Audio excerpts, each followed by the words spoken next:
Good morning আপোনালোক সকলোকে পুনৰবাৰ স্বাগতম জনাইছোঁ জীৱনৰ ৰংবোৰৰ অন্য এটা ব্লগলৈ আৰু আজিৰ ব্লগটোত মই আপোনালোকৰ লগত এটা বেবী ফুড ৰেচিপি শ্বেয়াৰ কৰিম। আজি সাগুৰ এটা ৰেচিপি দিম যিটো আপোনালোকৰ কণমানিতেই 7 মাহৰ পৰাই খুৱাব পাৰিব। মোৰ বেটাৰ এতিয়া আগষ্টত 3 বছৰ সম্পূৰ্ণ হ'ব। মোৰ বেটাই এতিয়াও খায়, তাক মই 7 মাহৰ পৰাই খুৱাই আছোঁ আৰু এতিয়ালৈকে খাই আছে। গতিকে আপোনালোকে যদি এনেকৈ ট্ৰাই কৰা নাই তেনেহ'লে আপোনালোকৰ অকণমানিটোৰ কাৰণে এনেকৈ ট্ৰাই কৰি চাব পাৰে আৰু 7 মাহৰ পৰাই খুৱাব পাৰিব। এতিয়া বলক ৰেচিপিটোৰ মাজলৈ আগবাঢ়োঁ। এয়া মই অকণমান সাগু ৰাতিয়ে ধুনীয়াকৈ ধুই পেলাই পানীত তিয়াই থৈছিলোঁ আৰু এতিয়া পানীৰ পৰা টুকি লৈছোঁ। অকণমান পানী আছেই বাৰু, কোনো কথা নাই এইকণ পানী থাকিলে। আৰু লগতে লৈছোঁ এয়া সৰু সৰুকৈ কাটি লোৱা কেইটুকুৰামান ৰঙালাও আৰু লগত লৈছোঁ কেইটুকুৰামান আলু। আপোনালোকে ইয়াত বেলেগ পাচলি এড কৰোঁ বুলি ভাবিলেও এড কৰিব পাৰে, কিন্তু এনেকৈ খাবলৈ মোৰ ল'ৰাই বেছি ভাল পায়, সেইকাৰণে মই অকল এই দুটাই দিছোঁ। এতিয়া গেছত কুকাৰটো বহাই দিলোঁ। কুকাৰটো গৰম হ'লত ইয়াতে দি দিছোঁ মই অকণমান ঘি আৰু ঘিকণ গলি গ'লত ইয়াত দি দিছোঁ কেইটামান জিৰা।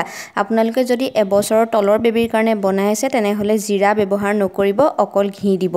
আৰু জিৰাখিনি যেতিয়া ফুটি গ'ল তাতে মই কুটি ৰখা আলুখিনি আৰু ৰঙালাওখিনি দি দিছোঁ। অকণমান ধুনীয়াকৈ মিক্স কৰি লৈছোঁ।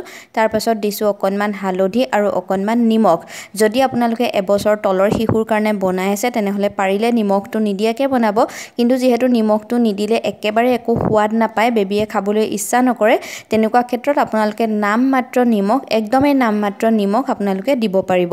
গোটেইখিনি ধুনীয়াকৈ মিক্স কৰি লৈছোঁ আৰু 2 মিনিটমান সময় এইখিনি ভাজি লৈছোঁ। তাৰপিছত তিয়াই ৰখা সাগুখিনি ইয়াতে দি দিছোঁ, ধুনীয়াকৈ মিক্স কৰিছোঁ আৰু জোখমতে দিছোঁ পানী। এতিয়া কুকাৰৰ ঢাকনিখন বন্ধ কৰি এইখিনি মই 5টাৰ পৰা 6টা চিটি আহিবলৈ দিম।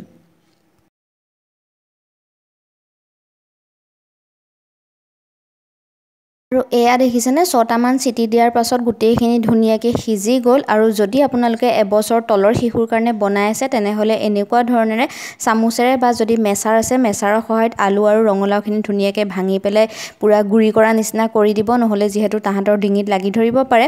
আৰু যদি এবছৰৰ ওপৰৰ শিশুৰ কাৰণে বনাইছে, মানে যদি অকণমান দাঁত থকা শিশুৰ কাৰণে বনাইছে তেনেহ'লে অকণমান গোটা গোটাকৈও আপোনালোকে খুৱাব পাৰিব। এয়া ৰেডি হৈ গ'ল। আপোনালোকে যদি এনেকৈ ট্ৰাই কৰা নাই ট্ৰাই কৰি চাব।